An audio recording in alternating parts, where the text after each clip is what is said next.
Did you ever wanted to become an entrepreneur, or do you want to start your own company or your own business, or you may want to become a musician, a book author, content creator, filmmaker, YouTuber, but you feel like you cannot do it because you are stuck between the walls of immigration and you're like, I don't know, I'm on F1 visa or H1B visa. I don't even know if it's legal to do it or not.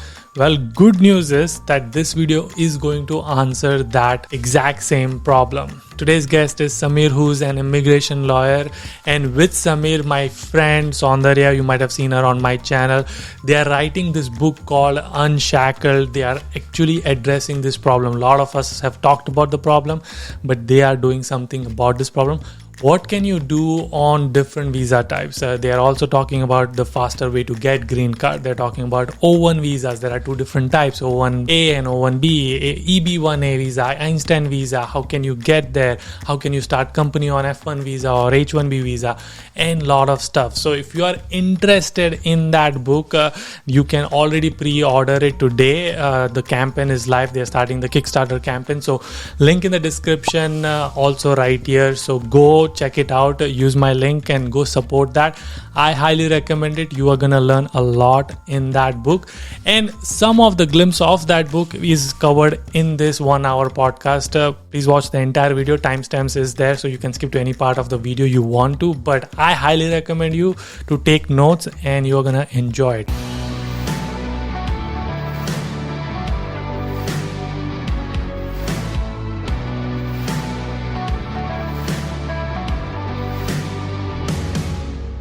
Let's do a quick intro, like something about you and what you do and something fun about you.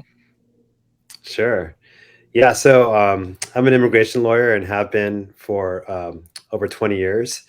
I guess Wow. my start in immigration happened completely out of my control. Before I was born, my parents were living in LA and my mom went back to India to have me, which is the opposite of what most immigrants aspire to do. And then I came back as a 6-week-old baby with a green card and had that green card for almost 30 years until I became an attorney and immigration attorney and decided to apply for my own citizenship. So I guess somewhere in there was some sort of subconscious inspiration to become an immigration lawyer. That is so cool. Let's start with H1B visa, which is very common because people start to work in startup, and like I have a lot of ideas now. So I was like, oh, maybe this should be a good startup. But can they do that? Yeah. So they're on an H1B visa, let's say with their employer, right? Mhm. And I guess it really depends on what exactly we're talking about and like what stage are they in, right? In starting their company. Like there are so many preliminary stages. There's kind of ideation, there's building prototypes, there's testing your prototype, doing market research, those kinds of things.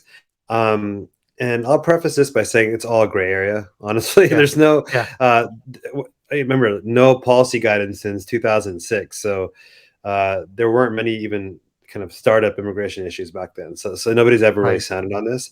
Yeah. So the best we can do is kind of like predict what the government would say, right? Yeah. And so I think in terms of like, I look at it like there's experimentation and then there's actually managing a startup, right? Right. Right. There's a hobby, and then there's a business, right? That's Yeah. kind of how I look at it. Like if I was doing this, that's how I treat it. So Yeah. the ideation, kind of building prototypes, maybe even market research, I would consider that as that preliminary step. It's more of a hobby. It's more of like, trying to figure out this is something, right? There's no capitalization happening. There's no product being built. Right. There's no jobs being taken or created for that matter, right? You can even incorporate your company, without a visa to support that company. You can engage in meetings. You can meet with VCs. You could possibly even receive funding for it. But I think that's the touchy part because the minute you receive funding, of course, there's obligations and it's go time, right? Yeah. Yeah. So you should have your kind of immigration solution in place by that point, I would say. Yeah. Yeah. And let me add like one more like detail in this. Like you said, there's a lot of like ideation, product building, product thinking process, market research process is happening that you are like, yeah, that could be okay. But let's say it's a website they're building or it's a web product and they're starting to see that there's a demand and customers want to pay for it. Now at that point, they are officially starting to make money off something that was an hobby.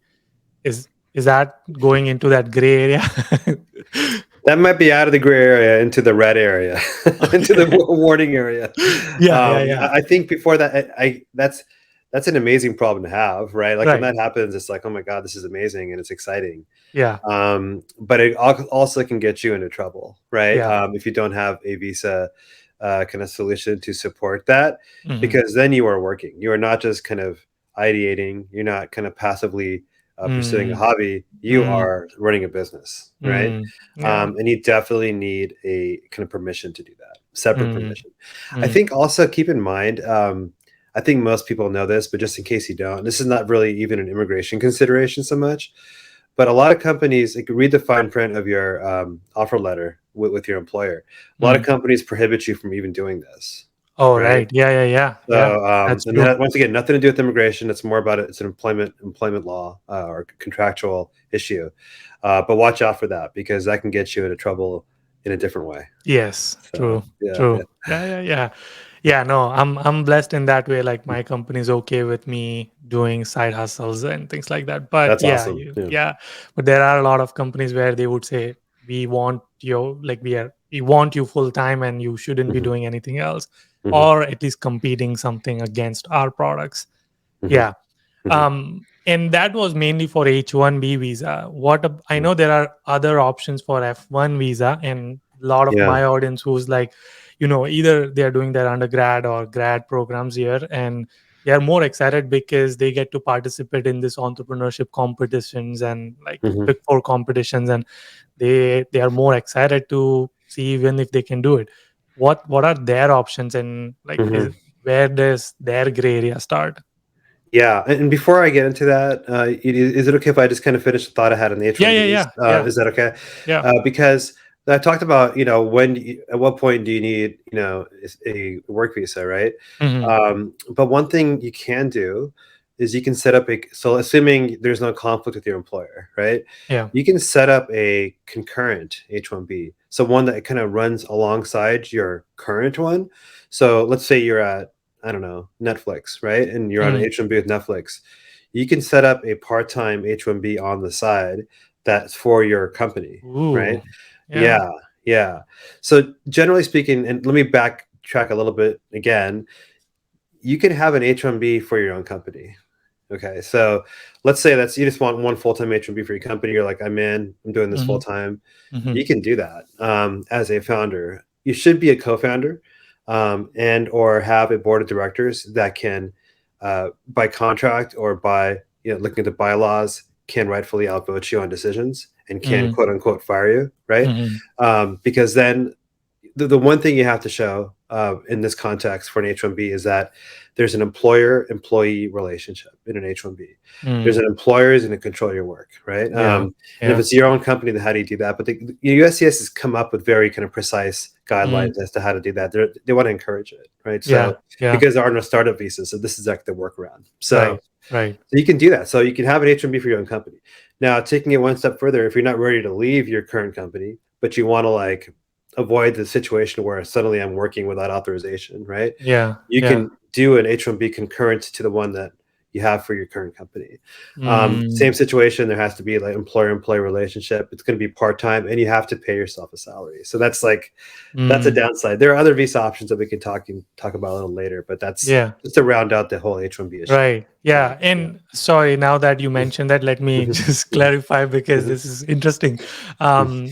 Just to clarify, when you say you can have, there's two questions. One is part-time and full-time H1B. So I just want to see the difference between that and like Yeah. what do you mean by that? And number before that, it's when you say you can apply for H1B of your own company. So again, just hypothetically example, I'm working for Google or my current company, and then I have a startup idea, etc.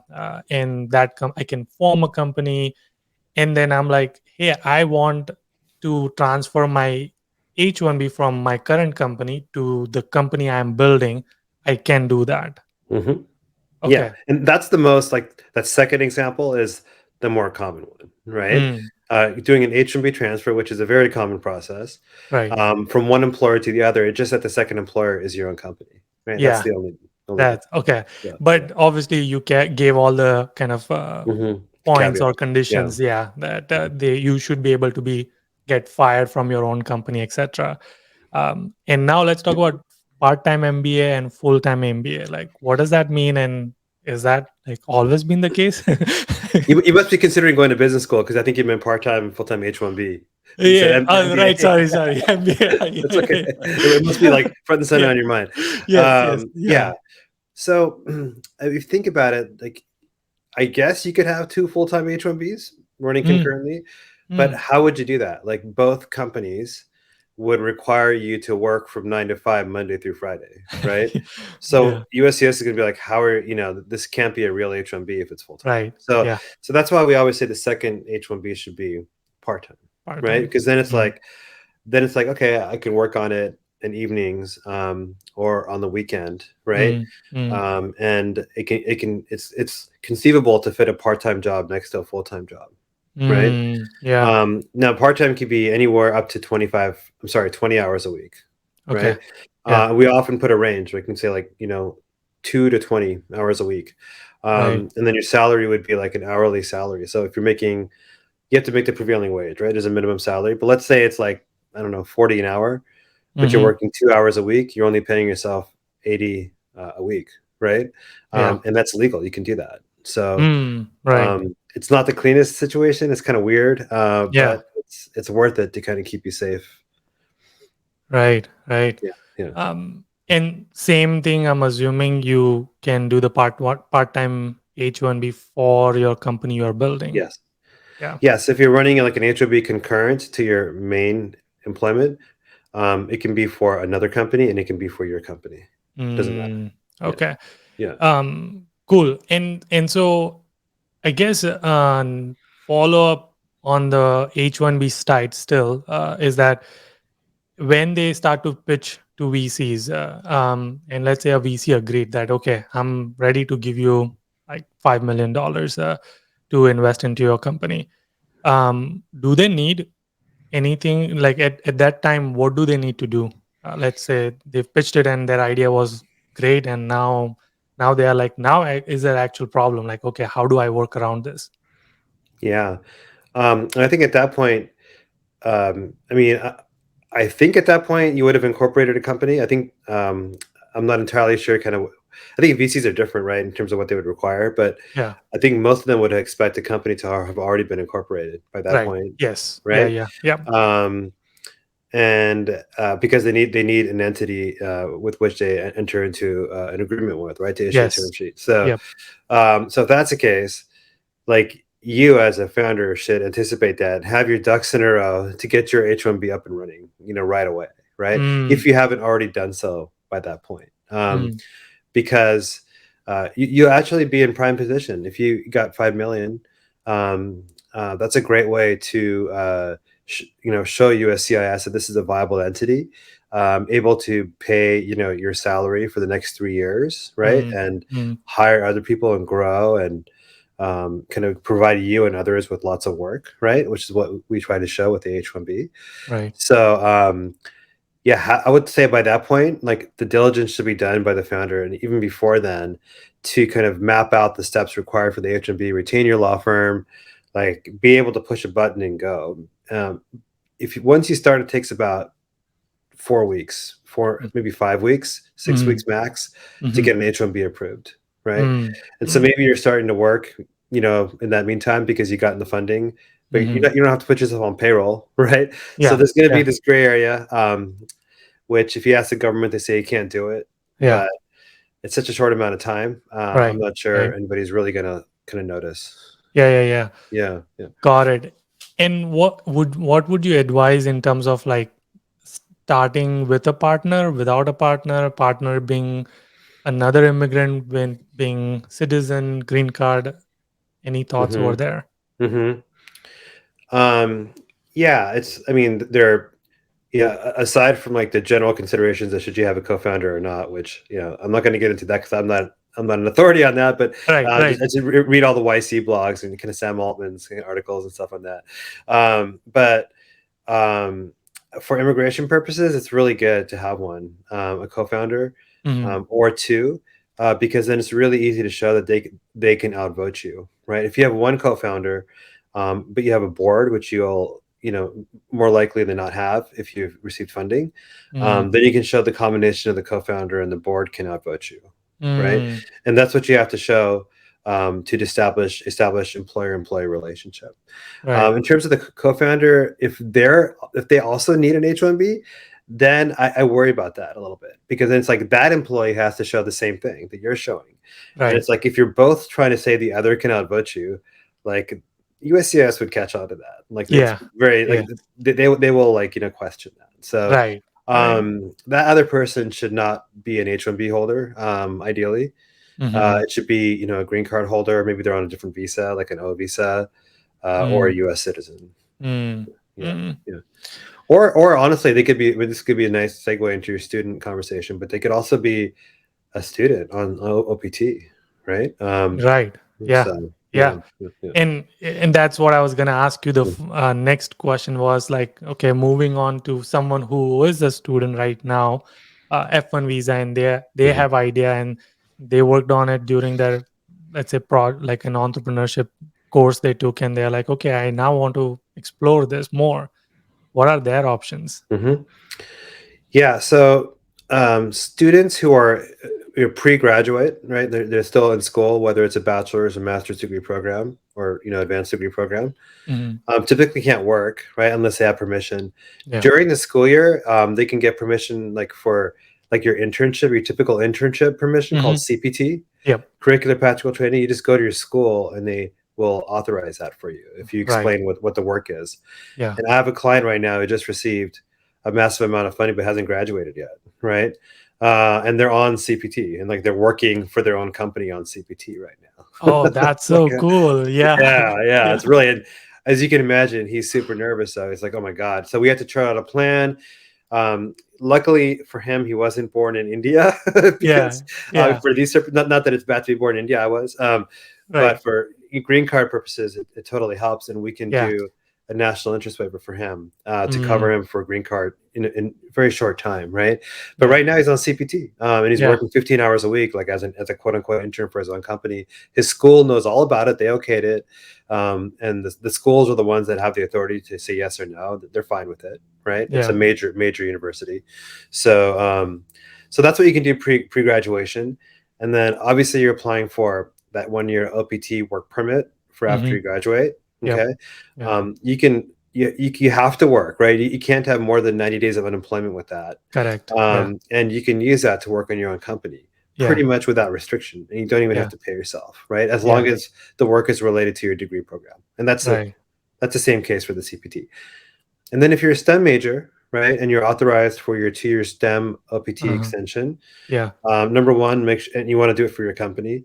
Number one, make sure your company is signed up for E-Verify, because you need that to get your STEM OPT approved. E-Verify is like the online system the government uses to verify someone's work authorization. Very simple to set up.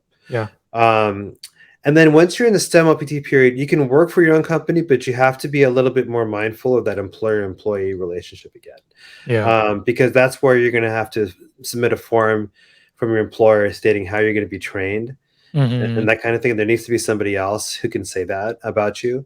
So that's where you have to be careful. And, once again, get counsel to kind of like plan this out for you. But those are like the general paths towards working while you're a student.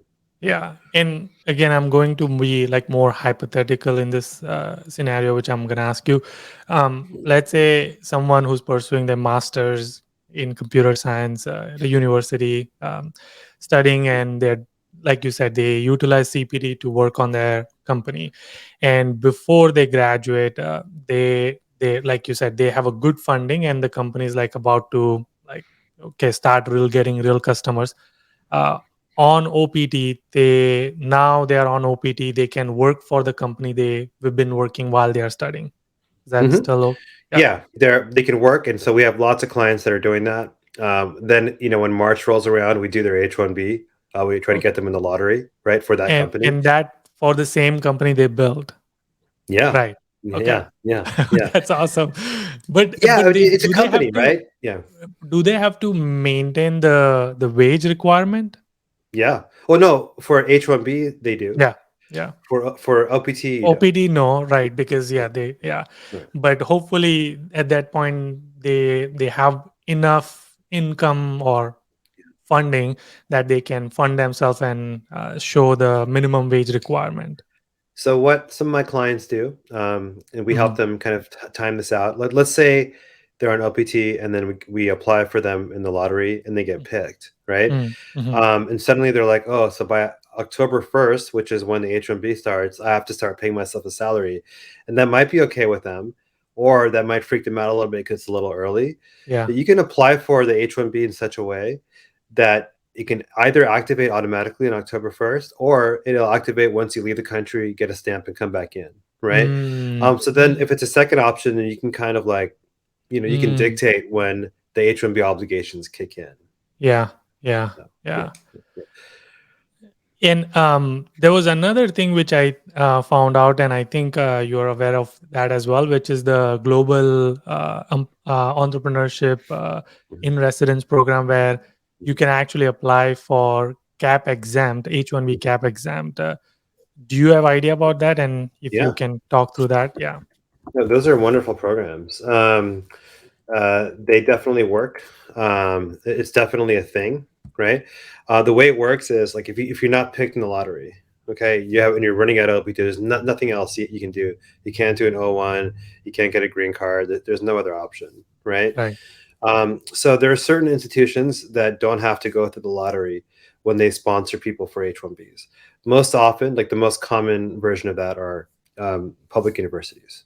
Mm, So, or nonprofit, not public, but nonprofit universities, which most universities are, right? yeah. Public or private, right? Okay. So when they sponsor employees, these are all for H1Bs, they're all cap exempt. Right. Okay. And So when the you say idea, cap exam, that means they don't go in the lottery. they don't have to go to the lottery.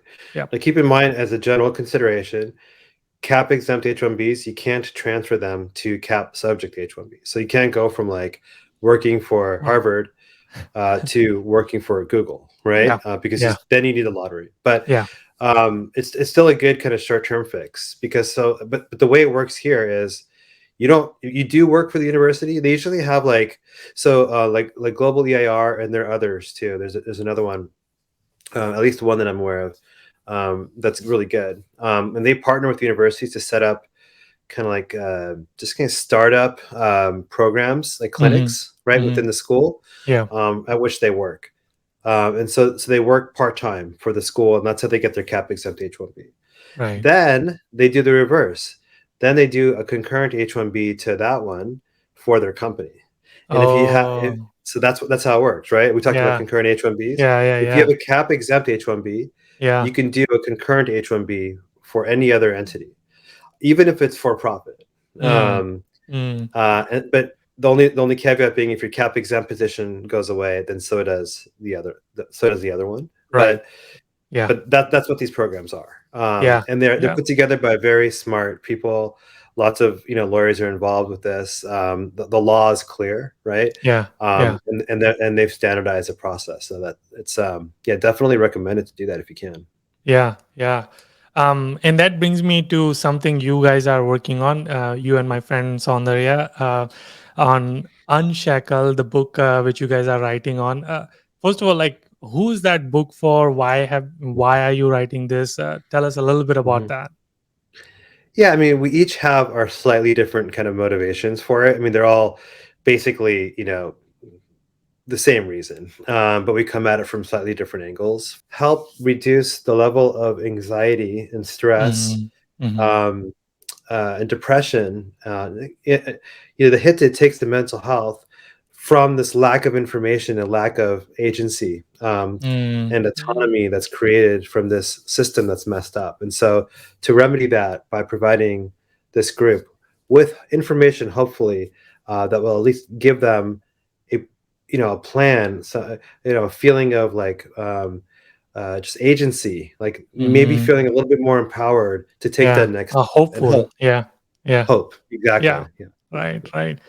Yeah, that's awesome. I had a privilege of reading the first. I don't know if it's the first chapter or not, but had a privilege of reading a chapter which was on O1 visa, and it was amazing. I was like, wow, this is so cool, and I love the visuals in it, and that's obviously Soundarya's style. So,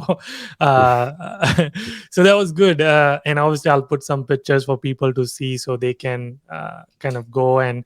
I think when this video podcast is going to go live, the campaign is going to be on, and so people can link in the description, people can Yeah. go and support the campaign and also order their first book. I mean, if you order it, then I think you get the first chapter to read it before even anybody else gets to read it. And that brings me to O1 visas, because they are super interesting visa. First of all, when I heard of it, I always thought it's impossible to get it, because that's how it's talked about. It feels like it's like you have to be some extraordinarily smart person to get O1 visa. But when I read the chapter, I was like, oh, I think I can apply for this. So let's talk about O1 visa, who can apply, and obviously there's O1A and O1B. So if you let's like tackle Yeah. those. Yeah. Yeah, and also the it's very similar to the EB1, which is the green card version, but I hear that every day. Talking to immigrants who are here who didn't realize that maybe this is something that's within reach. They just Mhm. couldn't believe it, and I'm so happy to be able to provide that realization to people, right? Yeah, yeah, Like, here's your opportunity. right. I'm not saying it's easy. It's not. Like, it's definitely hard, Yeah, but you don't have to be a Nobel laureate. You don't have to be Einstein, right? yeah, yeah. And in fact, like you said, people who are extraordinarily talented. But you know what?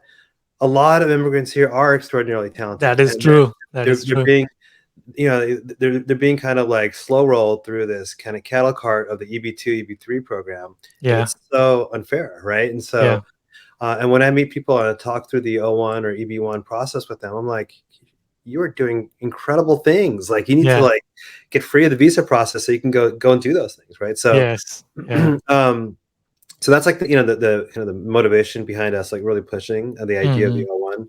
Yeah, It is called an extraordinary ability visa.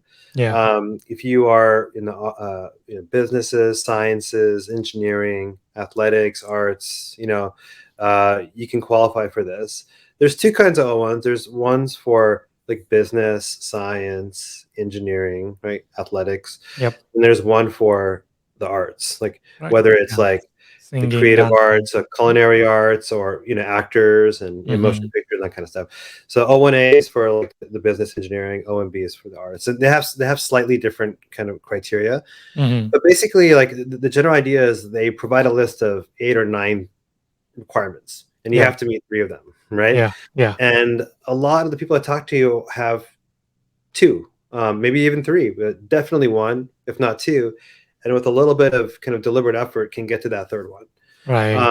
And that's how close they are to O1s, right? Mm, Now mm, you do have to be sponsored by an employer for the O1A, or by an employer or agent if you're like in the arts, right? Which is more kind of common in the right. Yeah, artistic fields. Yeah. yeah. So, but things like, have you worked in a critical role for your company? Yeah, a lot of people have. Do you make 90 percentile in kind of compensation for your field and your location? A lot of people do, right? Yes, yeah. Have you published at all? Mm, Yeah, yes. Have you done peer review or judged the work of others, like judge a competition? Yes. That's 4 already, right? Like, if right. you got those 4, you have an O1 visa, right? So it's Wow. Yeah. did you know there's a 90% approval rate for the O1s with the USCIS? No, I did Yeah. not know that. And there's no lottery system. There's no lottery. Very flexible in kind of how you compensate or how you're compensated. Yeah, You can be a contract. You don't even have to be W-2. yeah, Um, there's no prevailing wage, right? right. So, Yeah. There's no like I said, cap, not I think. easy, no Yeah. cap. Yeah, Yeah. yeah. So not easy, but way more attainable than one might think. Yeah, yeah, yeah, Yeah. yeah. Yeah, no, that was the eye opening for me, because there's a couple of my friends who like obviously wanted to explore, and they their first thought was like they don't think they are eligible. And then when I read those criteria, I was like, I think you might be actually. And so you just have Yeah. to kind of explore that path a little bit. And yeah, no, that's super exciting to know. And I lost chain of my thought. I mean, I No, it's lost. okay. But by the way, a really good solution for founders, right? So if the H1B is not going to work for whatever reason, you could do the L1, and it provides a more flexible, kind of visa like program for you to have to Mm, comply with. yeah, And yeah, so yeah. we've done a lot of those for founders as well. Yeah. Yeah. And thank you for reminding. So I Mhm. remember. So when can someone apply? So is it, can they have H1B and apply for O1 Mhm. with the same company they are Yeah. working for? You would change your status. So you would have to go from H1B to O1. Right.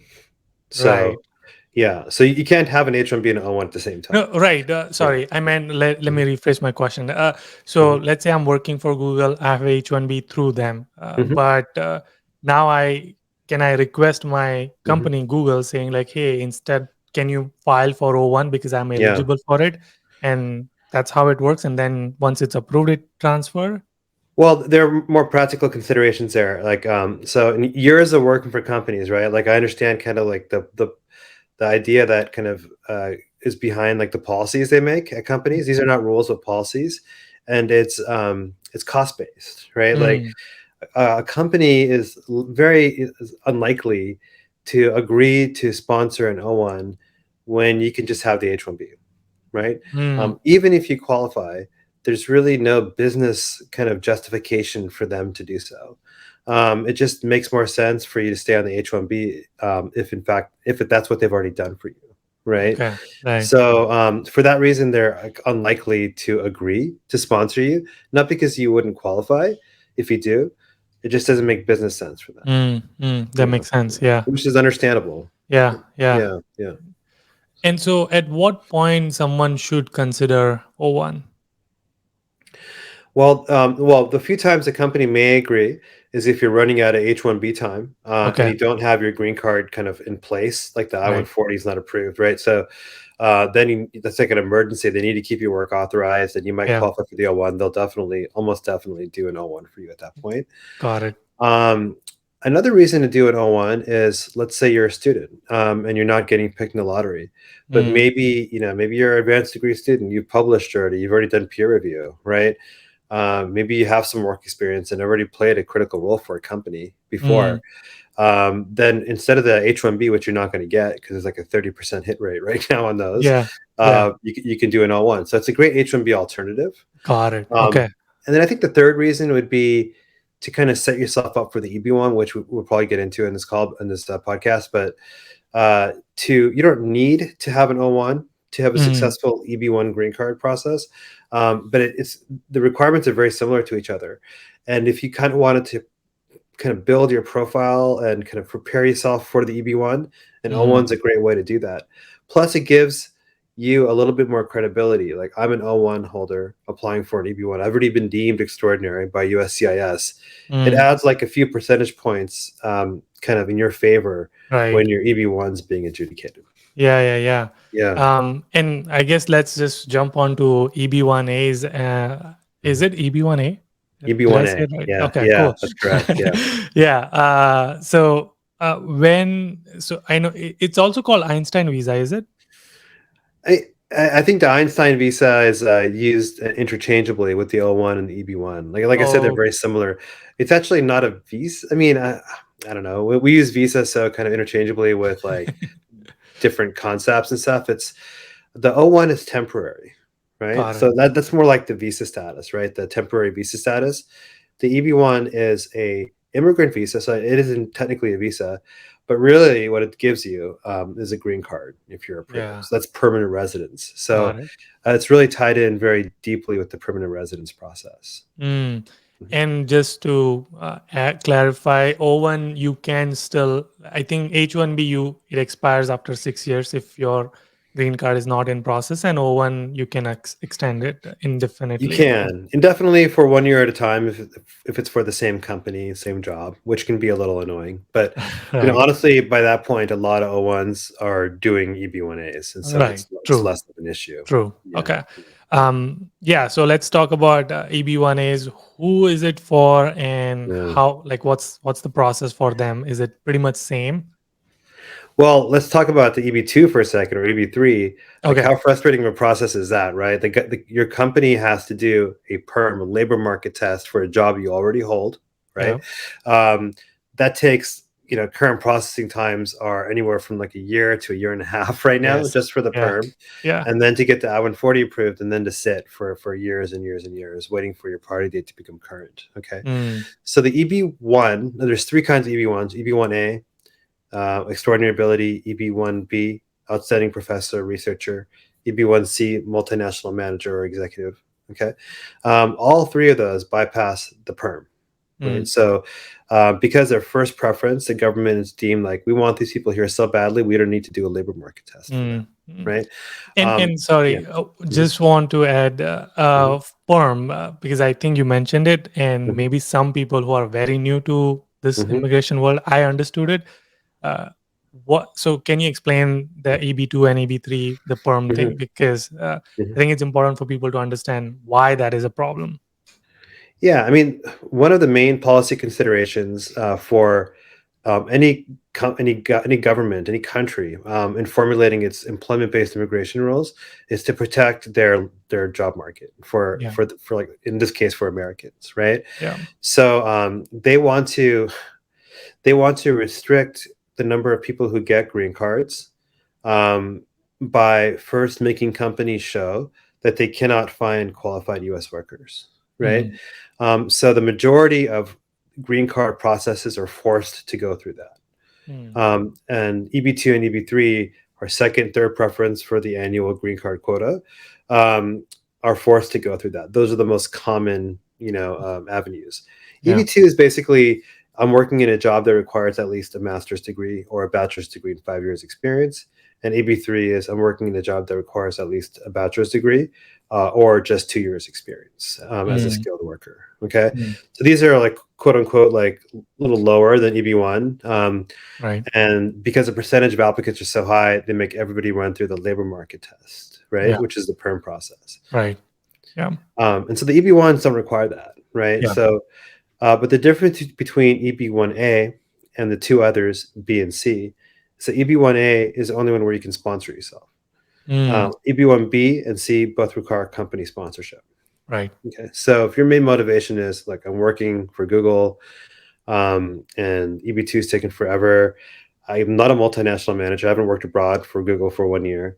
I'm not a researcher, so I'm not doing EB1B. Plus, many companies wouldn't even do the EB1B, even if I was, right? Mhm. Um, I can perhaps, you know, escape by successfully going through the EB1A process. And so Mm. that's Mm. been one of our firm's main initiatives, last year, and the beginning last year, and coming through this year, and hopefully, and for the future, is to help kind of get the word out about the possibility of this, and help people prepare their profiles to eventually qualify for the EB1A. Right. Yeah. Yeah, And you guys, obviously, you and Soundarya, when you're writing, you guys go through all of this in detail in the book, yeah, correct? yeah. Yep. Yeah. Yeah, it's I mean, but it's very similar to the L1. It's harder than the L1, as you can imagine. There's more at stake. Yeah. So the government, now they're looking at you to be a permanent resident. They're going to scrutinize your case heavily. So that's one reason why it's harder. The main reason why it's harder is because there's a step the government can take, for the EB1 that they cannot do for the O1, which is to do kind of what they call the final merits determination, like the analysis. Like, Mm. they'll take a step back. Let's say you qualify. You have the minimum three, and they said you have the minimum three. But we're taking a step back now. We're kind of giving you a look up and down. And do you feel extraordinary? Like, do we think you're really going to prospectively benefit our country? Right? Right. They're allowed to say no at that second stage. So that makes it Mm. harder than the O1, because they can't do that at the O1 stage, right? Yeah. That's why we try to get a lot of our clients to qualify for four, because once you get to four criteria, They try to pull that off, they will lose in court, like in a heartbeat.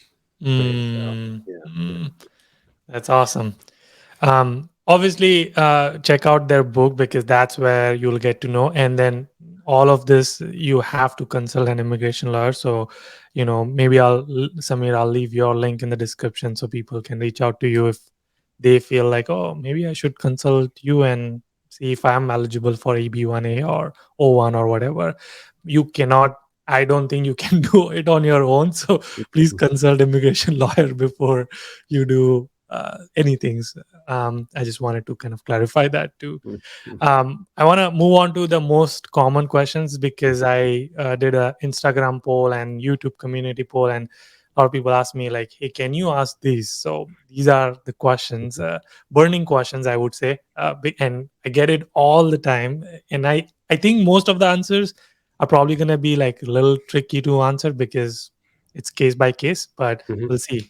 We'll try our best. All right, number one, which is content creation. It's becoming a big thing in 2022, 2023 world. Someone wants to become a YouTuber. Can they make videos and can they start making money on F1 or H1B visa?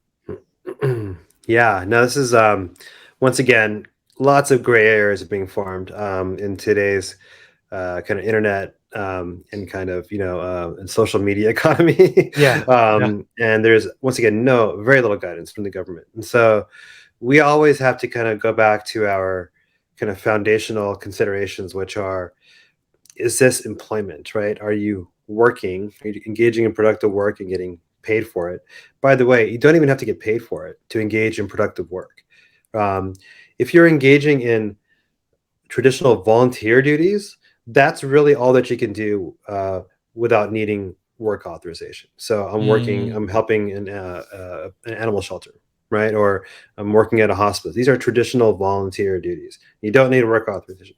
Any other work, honestly, like if you ask the government, even if you're not getting paid, if you're physically in the U.S. performing it, you require work authorization, and wow, they're pretty black and white about that. Okay, so that being said, what is work, right? So if you're creating content um, and maybe you haven't made any money off of it, is that work? That sounds like a hobby. I mean, once again, these are arguments you would make if these ever came up, like later on, in right? audit, yeah, yeah, Yeah, in an audit, or most likely at visa stamping interviews, right. or at green card interviews, right? Mm, mm, So that's what, or even citizenship interviews down the line. yeah, It can come up there. So I think if you've created, so the clearest case is if you've created content abroad, okay, and now you're starting to make money off of it in the U.S. and you're not doing anything to nurture or manage it. It's just money's coming in. That's passive income, and you are yeah, allowed to have passive income, right? Which is right, just that's the other kind of like concept is that you yeah, can have passive income. So that would be okay. But if you're creating content here in the US and you're spending a lot of time doing it and you're making money off of it, I mean, I'm pretty sure the government would consider that to be work. mm, And then whether or not they would make a big deal out of it depends probably on the, how extreme, like how much time and how much content have you put out there? How mm, much money are you making? How visible are you? Like they do Google search people now a lot, right? And so yeah, they will like notice yeah, if you're becoming a prolific content creator, and they will wonder yeah, whether or not you're working without authorization or not. So that's why the O1 is such a great visa if you can swing it for content creators, right, right? yeah, yeah, Because if you're an O1B, like you're an artist, right? Like let's yep, say you're creating art and social media, like it's the yep, clearest case. You just need to have an entity. You can be any entity sponsor you as your agent, yeah, yeah, and then that'll cover you, right? And yeah, you can have an O1 kind of run at the same time as another O1. So to your first question earlier, why would you want to do an O1? Well, if you want to create content, get an O1 with your company right now, right? And you can have two O1s at the same time and let the other mm, O1 be your mm, content creating O1. yeah, yeah. Yeah, yeah. That's interesting. Let's kind of talk about the consequences because I think people don't really understand the consequences and they think that it's just temporary. That Yeah. and I'm gonna give you an hypothetical situation because I get this question a lot. They say that, hey, what if I don't get paid here in United States? I still create a content, but I'll give my Indian bank account or whatever foreign company bank account. There's gonna be no paper trail that I'm making money. So I'm not gonna get caught, or there's gonna be no trace. Is what's your advice to such people? Yeah. I mean, remember, it doesn't matter if you get paid or not. Like, if it doesn't That's matter true. if you get That paid or is not, true. what does it matter where you're getting paid? As a kind of threshold question or consideration, right? Yeah, yeah. Secondly, the government does not share, or USCIS for that matter, does not share information well with IRS. Like, they don't really have a good back and forth between each other. Like, that people find that surprising about the US government. Yeah. US government has access to a lot of data, but Yeah. they're so disorganized in sharing it with each other, right? Right. Like, Yeah, yeah, yeah. they're all like kind of little, they're just like their little pods that don't like to Their interact with own idea. anybody Yeah, yeah, else, yeah. right? Yeah. Yeah. So paper trail is kind of like, I mean, yes, I guess, but they don't look at paper trails. Like, what they look for, they do their Google searches. So like they'll go online and they call it Mhm. open source information that's accessible via open source. That's kind of the term they use. Like, whenever they bring this up in requests for evidence and stuff, they're just talking about internet searches, Yeah. and Yeah. that's how they're going to find out, right? Right. Once again, it doesn't matter where you're being paid. So it's not going to help you Mm. that you're being paid abroad, if in fact they come up with it Yeah. and allege that you're engaging in a unlawful employment. The consequences, you asked about that. I mean, maybe if it's okay, we can kind of get into that right now, Yeah. because I Yeah. think it Yeah. should frame the discussions. Yeah. The worst case I've seen is, look, they don't like to bring this up for everybody because they don't have the bandwidth, right, to look at everybody who's online and get them into trouble. Yeah. Okay. Yeah. But push comes to shove, if there's somebody whose file is put in front of them and this person, is just really a thorn in their side, right? And is causing a lot of trouble for them, and they can go online and they can kind of figure out this person has been, working without authorization, and it's pretty easy to establish that. They will issue an NTA, what's called a notice to appear, basically initiating deportation proceedings against you for Wow. working without authorization. Okay. Mm. Mm. That's if, um, it's extended for more than 6 months. And now, why do I say 6 months? Because in theory, not in theory, legally, you can be forgiven for unlawful employment for up to 180 days since your last entry on a visa. Okay. Mm. Mm. Um, as part of the green card process. Mm. If you're so there's like lots of ifs here, but if you're being sponsored by an employer or part of the EB process, right? Whether Mhm. it's EB 1, 2, 3, and your green card's about to be adjudicated, and you worked without authorization for 5 months and 20 days, you will be forgiven for that on something called 245K, that's a rule. It's a blanket rule. So then the government, in their minds, they think about that. So they kind of look for violations that are more than 6 months, because they don't need Okay. really to bother with the ones that are less. So that's like the worst case I've seen. Mhm. I would say, like, maybe a more conceivable case would be for you to get in trouble when you're visa stamping, because if you are on an H1B but you're creating content and doing a lot of stuff that's not within the scope of your H1B, Yeah. right? And remember, when you're visa stamping, you have to put all of your social media profiles on the DS-160 now. Yeah. The government could, in theory, say that you've been violating the terms of your H1B and you are inadmissible into the US for Mm. permanently, right? It's Yeah. called a fraud or misrepresentation Right. ground of inadmissibility, right? That's serious. You'll never be able to get a green card, Yeah. if they decide to kind of levy that against you. So these are like the worst cases, right? Do Yeah, they yeah, do yeah. it? Once again, they don't have the bandwidth to look at everybody, Right. but in theory they could, right? Yeah, I So mean, yeah, if you are in a super bad luck, and yeah, you are the one who got picked up, yeah. why take a risk? And Why instead, take a like risk? you said, there are creative ways where they can actually approach it legally and look at it O1B, where you said like they can approach it as an artist visa, and Yeah. and approach that way versus I love the answer. Thank you so much. This is Yeah. uh, now anytime I'm gonna cut this part, and anytime people ask me, I'm gonna send them this, because it's so annoying when people ask me like different variations of it. What if Yeah. I do brand deal, which is fashion brand deal, and this and that? All kind of this falls under the same situation. Yeah. Yeah. Yeah. uh, No, I understand it's frustrating. But these are the rules, right? yeah. And so take them into account with the decisions you make. Put a lot of that energy, like you said, into figuring out ways that you can do this legally, right? Yes. It- Yeah. yeah. Yeah. All right. Now, which is, I think these are more another, like these are people who are more into entrepreneurship, business, real estate investments. Can they invest into real estate on H1B or F1 visa? And can they do long term, like Mhm. rental investments? Yeah, that shouldn't be a problem. If we're talking about the traditional like rental income, you're buying a home and you're renting it out, or you have a duplex, you're living in one and renting out the other. Look, there's a bit of like, I know there's a little bit of property management involved there. Yeah. Right. There's some work there, there's accounting, there's stuff you're doing. But I think by and large, that's just considered passive investment. Yeah. Any work you do on the property, it's like you're doing work on your own property. You should be allowed to do that. So Right. I don't see a problem at all with long-term real estate investments on an H1B. That's Yeah. passive.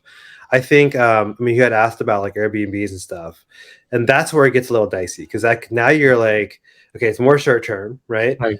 Yeah. And the government's going to be looking at it like, okay, now you're actively managing like an Hmm. operation, right? It's Hmm. like a business, Yeah. but you can do it if you're not the one who's managing that operation. So what Yes. if you hand it Yeah. over to a property manager, right? Yeah. You're going to lose 30 to 40% of your income probably, Right. which is a Yeah. bummer. Yeah. Yeah. Um, But but you're if still you building an asset. Yeah.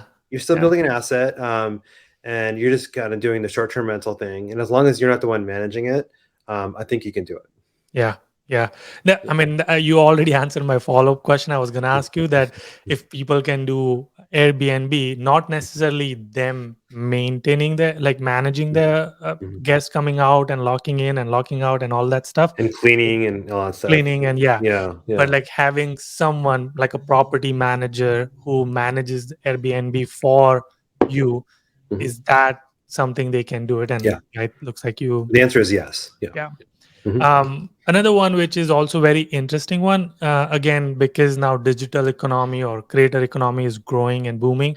A lot of people like to create digital products or courses, and there's two parts of the question. Number one question is, if they created the course over here, and can they get paid? I think that falls under our first question, which is content creation. But what if they were in their home country and they're like, oh, I have free time and I created the course in their home country and launched it and etc. And now they came back to in like United States and getting paid for it. In theory, you should be able to do that. Especially if you're not like kind of actively managing or updating the course while you're physically here in the US. I'm not exactly sure how that would work, but Yeah. if you're not performing any kind of work on that course, it was all done while you were abroad. Yeah. That would be considered passive income for work or intellectual property or work that you've kind of created elsewhere. But keep in mind that it's just because you're in the right doesn't mean that you're not going to get in trouble for it, or Yeah. the government's going to come and like start accusing stuff, and then the burden's on you to To prove justify. Yeah. to justify it. Yeah. And the process of going through that can be a nightmare, right? Yeah. So if the government's doing research on you, they don't know where you created the content. They just see you created content, you're making money off of it.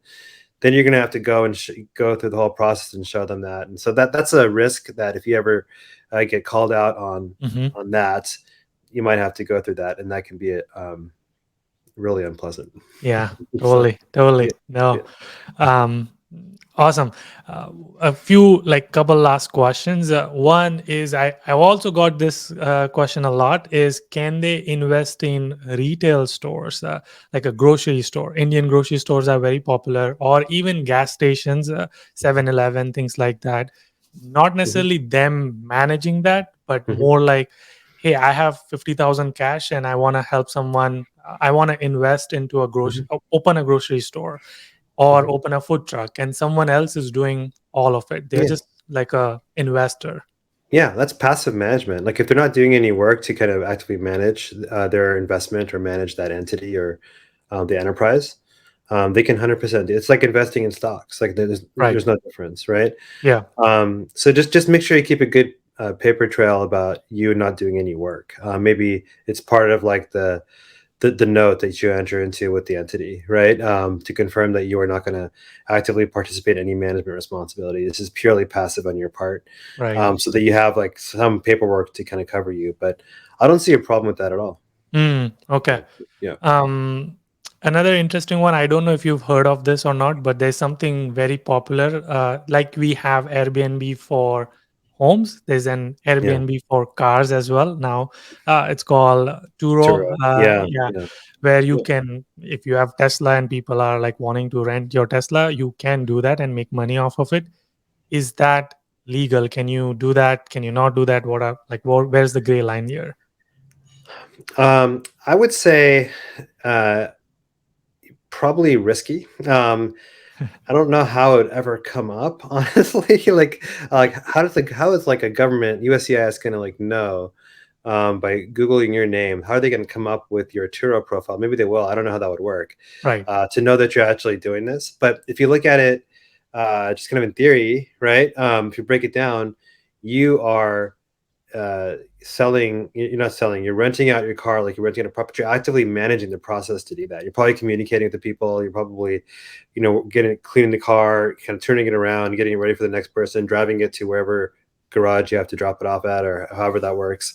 So you're Mm, kind of actively managing a business. So in theory, it would not be considered okay, yeah. right? No. So it's a little risky, I would say. Right. Yeah, yeah, yeah. And the only caveat which I've seen is also where people actually buy cars and they actually have someone who's managing the Yeah. like basically property manager, but managing their cars and managing their app and profile Mhm. where they do cleaning and all of that. If they're Now, able to do that and have somebody else kind of manage the process for them, then it shouldn't be a problem either. yeah, and Yeah. same case, maintain the paper trail that you are Hmm. not doing it. You have hired someone to do this. Yeah, Yeah. exactly. Yeah. Cool. I guess, final question, which is also very popular: stock trading. I mean, I guess, there's layers of this. So first, let's start with just simple stock trading. Can I buy stocks? Can I trade them? Yeah. Yeah. Yeah. Delivery trading, like, typical trading is not a problem. That's just passive investment. Yeah. Yeah. Yeah. Mm, When we get into like, things like swing trading, it's just becoming a little bit of a gray area. I think the problem with okay, so it's like a spectrum almost, right? yeah. Yep. Yeah. At the far end of the okay spectrum is just regular delivery trading. At the far end of the problematic spectrum is day trading, right? Yeah. Because then and correct me if I'm wrong, but I think most day traders spend their entire day Hmm. doing that. And Yeah. if you're doing that, then are you complying with the terms of your H1B that you're supposed to be working full time for them, right? Right. So if you're ever kind of questioned about that, you can get into a lot of trouble that way, right? Yeah. Yep. So is investing, like, is trading okay in theory? Yes, it's okay in theory. But keep in mind what it might kind of uh, indirectly do to like your current H1B, or what are the indirect ramifications of what you're doing, right? It Yeah. could call into question the viability of your underlying visa. And then in the middle is swing trading. It really, I guess, depends on the extent to which you're doing it, but I think in most cases it's okay. Yeah. Yeah. Yeah. There's Yeah. really not much more guidance on that. Right. Yeah. And very last question: cryptocurrency, because that's also something people are getting into. I guess I Mhm. should have added NFTs as well, but let's just Yeah. talk about cryptocurrency for a minute. Same. Is this the same rule as stocks, or is it different for cryptocurrencies? Yeah, I mean, I don't see it. I mean, there's obviously lots of differences between crypto and stocks, but I don't see any of those differences having to do with anything that relates to the immigration rules. Like, I think for immigration rules, for all intents and purposes, they're considered investments, right? Hmm. And if they're investments, then kind of are they passive? And if they're passive, then they should be okay. Yeah. So I don't see a problem with crypto unless you're And this is kind of where I don't know a ton about NFTs. Like I'm starting to get a little old, right? Yeah. And can kind of understand how this Right. process works. But if you're spending a lot Yeah, of yeah. time kind of managing like I don't know what, an NFT business or something, and it's just becoming like taking up most of your day, then that's where I would worry. Yeah, yeah, Yeah. Yeah. yeah. And I think someone actually asked me, can they mine cryptocurrency? And I was like, wow, that's an interesting question. Do you know what is mining of I cryptocurrency? do. I Okay. do. Yeah. But that's something that you're getting compensation for, right? And Right. Yeah, yeah, yeah. yeah. But like So in a yeah. way, you're not like actively working. You're like you set up. I guess you this whole setup process is kind of working, and then it's just doing its own thing. But you have to kind of maintain the server and all of that stuff. So There's it a lot of gets maintenance. There's an initial kind of creation of a process or a yes, product, yeah, and then there's active management of that. yeah, That results in some sort of compensation down the line. So yeah, if you look at it that way, then I think the answer is pretty self-evident. yeah, If there's a way for you to do it abroad, yeah, then maybe you can do it. yeah, yeah. Yeah, yeah. Cool. All right. I think that's it. Any final words of wisdom or any like tips, things you would want to say for people who are watching this? Yeah, just on behalf of most immigration lawyers, we're super sorry that the immigration laws are so unfriendly and so nonsensical.